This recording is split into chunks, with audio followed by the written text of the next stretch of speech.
নমস্কার, সকলকে শুভ সকাল জানিয়ে শুরু করছি আমাদের আজকের ব্লগ। আজ আমাদের এই বেনারস শহরে দ্বিতীয় দিন, তাই সকাল সকাল জলখাবার সেরে প্রথমেই আমরা চলে এসেছি বেনারস হিন্দু বিশ্ববিদ্যালয় বা কাশী হিন্দু বিশ্ববিদ্যালয়ের ভেতরটা ঘুরে দেখতে। কিন্তু অনেকটা বড় ক্যাম্পাস, তো তাই মনে হয় না একদিনে পুরোটা ঘুরে শেষ করতে পারবো। দেখা যাক কতটা দেখাতে পারি।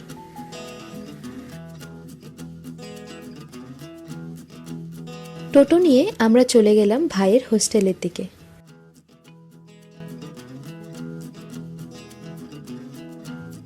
কি বিশাল হোস্টেল না!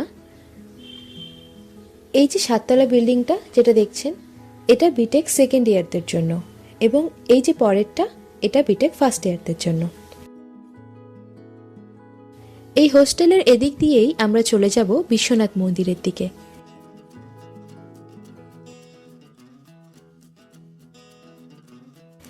এই মন্দিরটা কিন্তু সেই কাশী বিশ্বনাথ মন্দির নয়, এটা এই ক্যাম্পাসের ভেতরেই তৈরি করা হয়েছে। মন্দিরে ঢোকার আগে রাস্তার দুই ধার দিয়ে বসেছে নানা জিনিসের বাজার।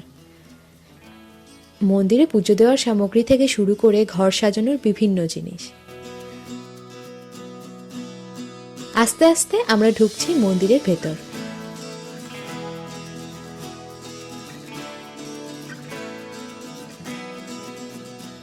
এটা তৈরি শুরু হয়েছিল 1931 খ্রিস্টাব্দে। এই মন্দিরের মোট উচ্চতা প্রায় 77 মিটার।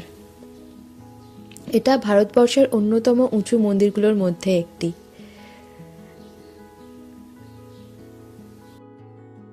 ভিড় আছে বেশ। মন্দিরের ভেতরটা পুরোটাই মার্বেল পাথরে তৈরি, আর দেওয়ালে এইভাবে খোদাই করা রয়েছে নানা বেদ বাক্য। চলুন ধীরে ধীরে ঘুরে দেখি ভেতরটা।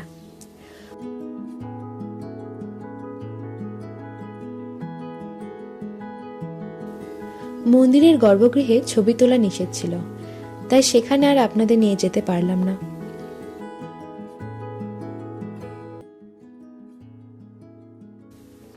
এবার আমরা চলে যাব উপরতলায়, মানে ফার্স্ট ফ্লোর।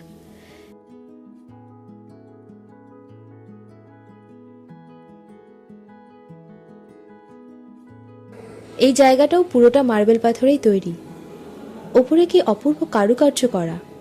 জানি না ক্যামেরায় কতটা ধরতে পারছি, তবে সামনে থেকে দেখে আমরা সবাই বিস্মিত। কি নিখুঁত প্রতিটা নকশা!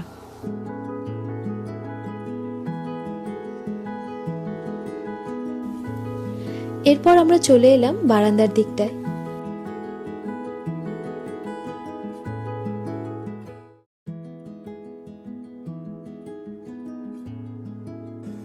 কথিত আছে, শিবের বাহন নন্দীর কানে কানে যদি আপনি আপনার ইচ্ছে বলে দেন, তাহলে নাকি সেটা পূরণ হয়। তাই সেই বিশ্বাসের উপর বিশ্বাস রেখে আমিও বলে দিলাম। দেখতে দেখতে প্রায় বিকেল হয়ে এলো। এবার এখান থেকে বেরিয়ে আমরা যাব আশিঘাট, যা বেনারসের একটি অন্যতম জনপ্রিয় ও পবিত্র ঘাট। শহরের একেবারে দক্ষিণ প্রান্তে রয়েছে এই ঘাটটি। এখানে এসে দেখলাম বেশ ভিড় জমেছে। অনেকেই জলে প্রদীপ ভাসাচ্ছিল, সেই দেখে আমিও একটি ভাসিয়ে দিলাম।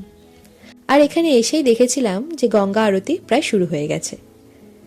বেনারস শহরের সাথে মা গঙ্গার যে চিরন্তন পবিত্র সম্পর্ক, তারই উদযাপন হলো এই গঙ্গা আরতি। সমস্ত অশুভ শক্তিকে বিনাশ করে শুভ শক্তির জয়গান করা হয় এই আরতির মাধ্যমে। জায়গাটা বেশ জমজমাট, কিন্তু আসলে এখানে ঘুরতে আসা প্রতিটা মানুষেরই প্রথম উদ্দেশ্য থাকে এই আরতি চাক্ষুষ করা। এ যেন এক অবিস্মরণীয় অভিজ্ঞতা। চলুন তবে আমরাও মন প্রাণ দিয়ে উপভোগ করি আশিঘাটের এই অপূর্ব সুন্দর গঙ্গা আরতি।